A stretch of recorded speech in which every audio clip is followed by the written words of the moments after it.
আজকে আসরের সালাতের টাইম কয়টায় হয়েছে? পড়ার টাইম কয়টায় হয়েছে?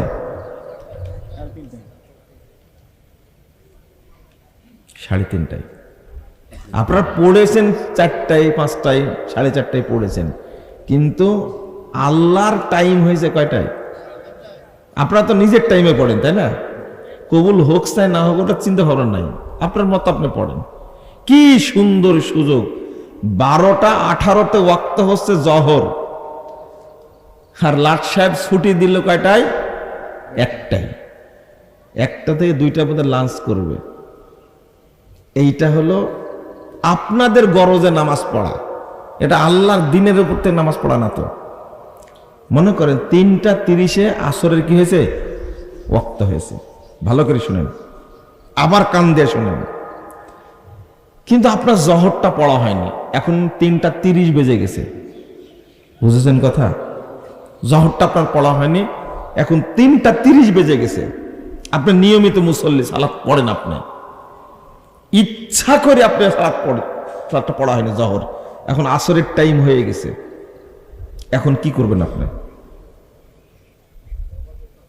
এখন কি করতে হবে? জহর পড়তে হবে না আসর পড়তে হবে? জহর পড়তে হবে, তাই না? 3টা বেজে গেছে, ইচ্ছা করে জহর পড়েননি। এই জহর যদি এখন আপনি 1000 বার পড়েন, 1,00,000 বার পড়েন, কোনো লাভ নাই, নাই। ইন্নাস সালাতা কানাত আলাল মুমিনিনা কিতাবাম মাওকুতা। আল্লাহ সালাতকে ফরজ করেছে মুমিনদের উপর, নির্দিষ্ট ওয়াক্তুল মুহাদ্দাদ, নির্দিষ্ট ওয়াক্তেই পড়তে হবে। এখন আর জহর পড়ে লাভ নাই, আর কি করবেন? আসর পড়বেন, তাই না? জহর পড়ে লাভ হয় না, তা আসর পড়ে লাভ হবে না। মান তারাকা সলাতান মাকতুবাতান মুতাআম্মিদান ফাকাদ বারিয়াত মিনহু জিম্মাতুল্লাহ।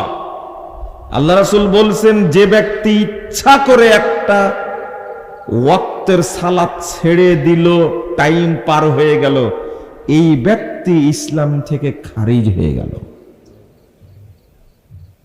এখন আপনাকে তওবা করতে হবে। কি করতে হবে?